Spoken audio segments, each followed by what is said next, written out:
Hello and welcome back to the Stratus Quilt Sew Along. Here we are on week 3 of the sew along already. I can hardly believe it. Week 3 is definitely going to be the biggest week in terms of everything that I'm going to teach you and everything that we have to do to this week. So last week we cut out our fabrics, and this week we are turning our wonky strips into improv blocks, which is my favorite step of this process, and I'm really excited to share it with you.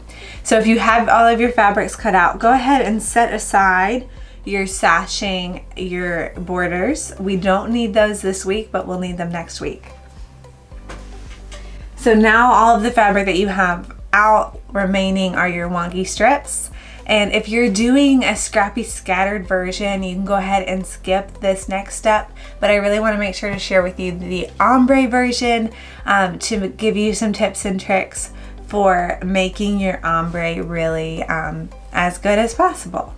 So we will start off by chatting about the order that we put our fabrics in. I have laid out all of my wonky strips in an order that I think I might want to go in, from darkest over here vaguely to the lightest over here.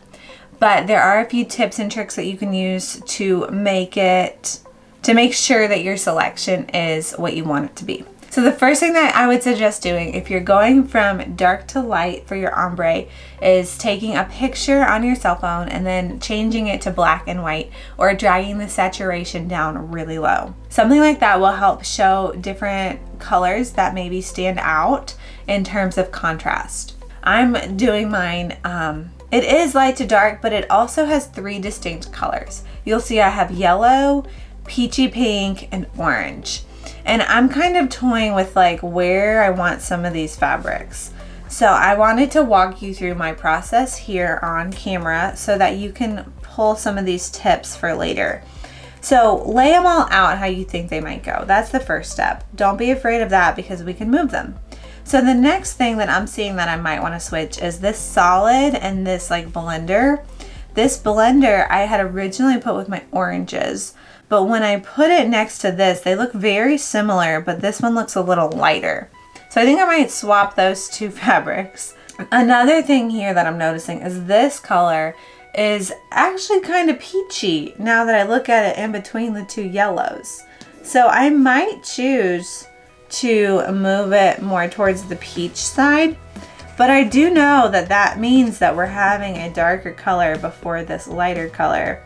But I really want to reiterate here that it's not going to look bad.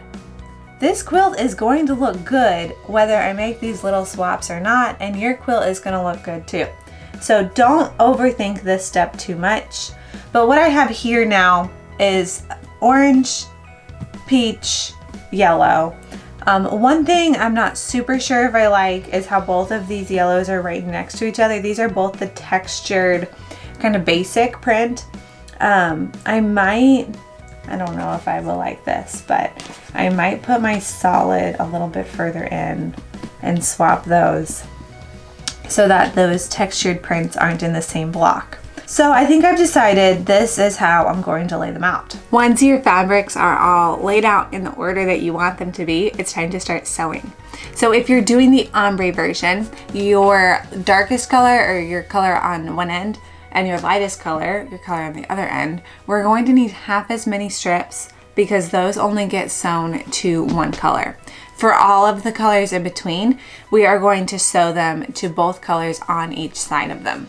So if you're confused about that, go ahead and start looking at your pattern. If you haven't read through it, now is a good chance to pause the video and read through the pattern. It'll make a lot more sense when you do that.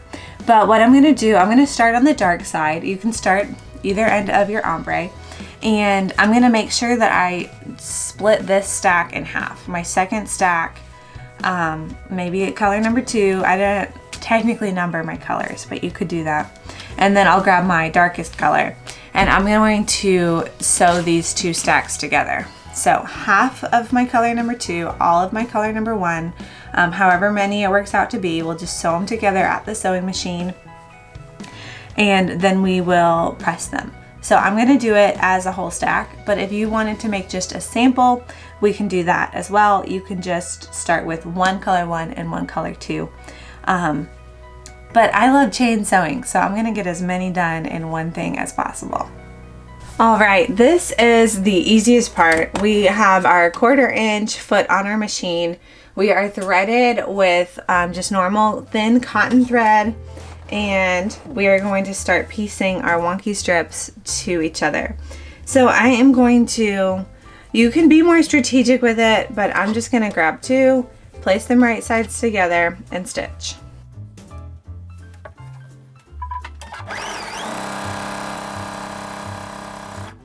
When you're sewing these, you do want to make them pretty accurate with a nice straight seam, but of course if they're not perfect, we're gonna be fine. So this next one, I'm gonna put the skinny end near the fat end.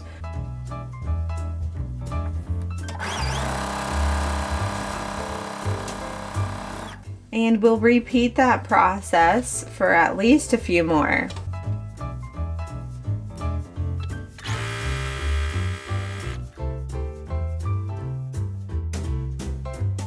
I've got my strips that I just chain sewed and my nice hot iron almost heated up. And I'm gonna go ahead and just press these seams to either side. I'm gonna press towards the dark side, but it really honestly doesn't matter which side you press towards, unless you have like a really contrasting like white fabric and black fabric. You're gonna wanna press to the dark side if that's the case.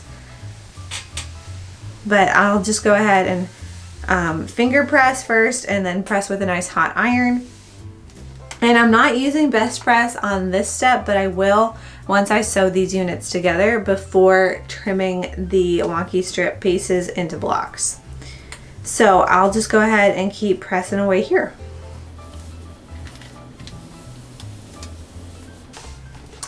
Once you have pressed your strip pieces, we're actually going to sew one strip piece to another strip piece, alternating color 1 and color 2, color 1 and color 2. And this is also a good step too.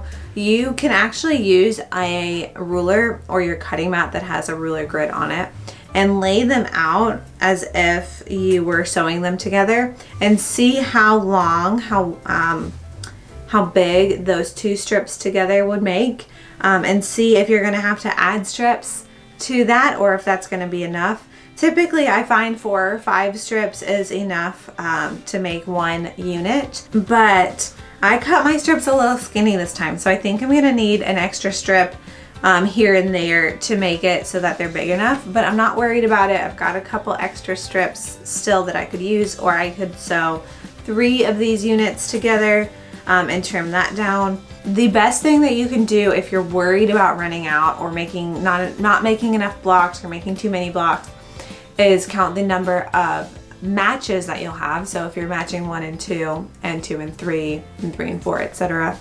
And then divide that number into the total number of blocks that you need for the quilt size that you're making.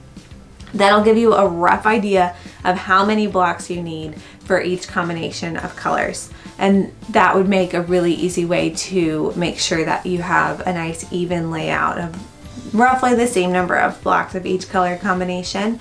But the beautiful thing about this pattern is you don't have to do that if you don't want to do that. It's gonna look good either way, so we're not gonna stress about hitting a certain number or anything like that really. We're just gonna have fun with it. So I'm gonna take this stack over to my sewing machine and sew these together. All right, I'm at my sewing machine and I have some of these already sewn. You'll see I have these strips already sewn together, and this is where you would see if it's big enough for your blocks. Where's my 0 ruler? Or if I need to add another strip or whatnot. But I'll show you. You really just want to sew these together so that they're alternating and so that they'll make roughly a rectangle, but with a little bit of wonkiness in between as well. So you can just put those right sides together and sew them together. I would recommend maybe holding back 1 or 2 of these units in case one of these pieces ends up being too short so that you can sew it on, or maybe holding back a couple loose strips as well. So I know I've got some of this fabric still up there. I still have both of these fabrics up there, so I can always make a block a little bit bigger if I need to. When it comes to pressing these ones, I like to go ahead and set the seam first. which is just pressing it with a nice hot iron, and then opening it up to the dark side and pressing. And then this is the step that we would measure the block and see if we need to add another strip or if we're ready to trim. Once your block reaches your desired size, it might take 4 strips, it might take 5, it might take 6, but I haven't experienced that personally. But it really just depends on how you cut your strips. Once it reaches your desired size, which you'll find in the pattern, you will press it. But on this step, we want to give it a little bit extra love, so I'm using my best press again. So spritz your whole block down with best press, and then give it a nice iron again. And we'll do that on all of our wonky strip units before we trim them, just to get them nice and flat so that they don't shift shape after trimming. Once your wonky strip units are all pressed nice and flat, it's time to start trimming. But before I do, let me just quickly recap. I ended up with 4 units, and some of them are like really big. Like this one's like way bigger than I needed it to be. But I wanted just to let you know that even just doing it completely randomly and winging it, I still have plenty to make the quilt with the fabrics that I'm using. So this will give me 8 quilt blocks, which is actually the perfect number if I wanted it to be like exactly the same for every color combination for the fabrics that I picked out. But of course, yours might be different. So if you wanted to do that calculation, you can just count up how many combinations you have and how many total blocks you need for your quilt. So let's go ahead and start trimming. I will show you 2 different ways to trim. One of them is with using a ruler, like this one. I'm just using a basic quilting ruler. And we're gonna start off by trimming it into the sizes of the square. So I'm gonna trim off the excess here and then rotate this unit and line up my line with the edge of the fabric and trim it. And then we'll do that same thing again because we're getting 2 blocks out of each wonky strips unit.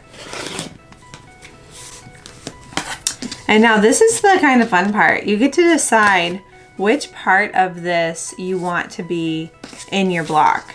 So you could pull it way over here and have the edge of your seam go over a seam. That's possible. I try to avoid that when I can, just because of the bulk that it creates. But it's not the worst thing in the world.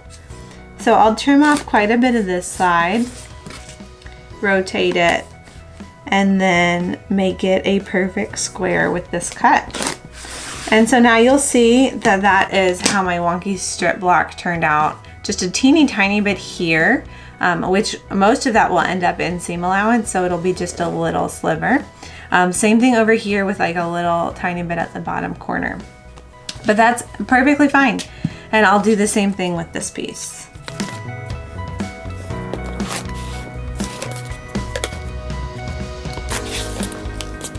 So now I'm going to show you how to cut these out using a different cutting method, and it is using a die cut machine. So if you have an AccuQuilt and you have the right size square die, it works wonderfully.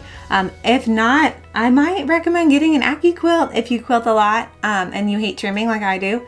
I personally really love my AccuQuilt, and you can actually find out more about it in the video that I have linked right here. All right, I have my AccuQuilt cutting machine set up. It's really super easy to set it up. It's got these handles. I just pull it out, open it up, and I'm ready to go. I grabbed my die for these squares, and this die is really great for this quilt. You might have a die with just one single square on it, but I'll drop a link in the description below for this die, which has 2 of them.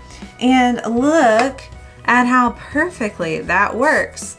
So I'm just gonna cut 2 squares at a time, 1 layer, because of all these seams in the bulk. I don't want to give it too much work to do. So I just make sure that this piece covers all areas of the squares. There is a little bit less control with this version of like you don't really know where the seams are gonna hit, but for me it's worth it because of all the time that it saves.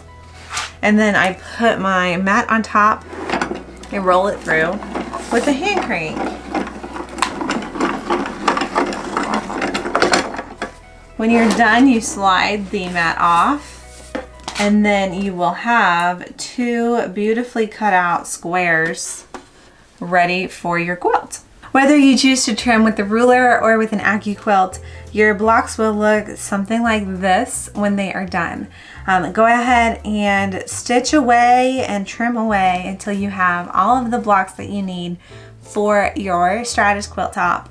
I do want to warn you, this week is going to be the most time intensive as we sew and we trim. So give yourself ample time for that this week. And if you can't squeeze it in this week, just work on it next week. Post a progress of what you have done this week if you want the chance to win prizes over on Instagram.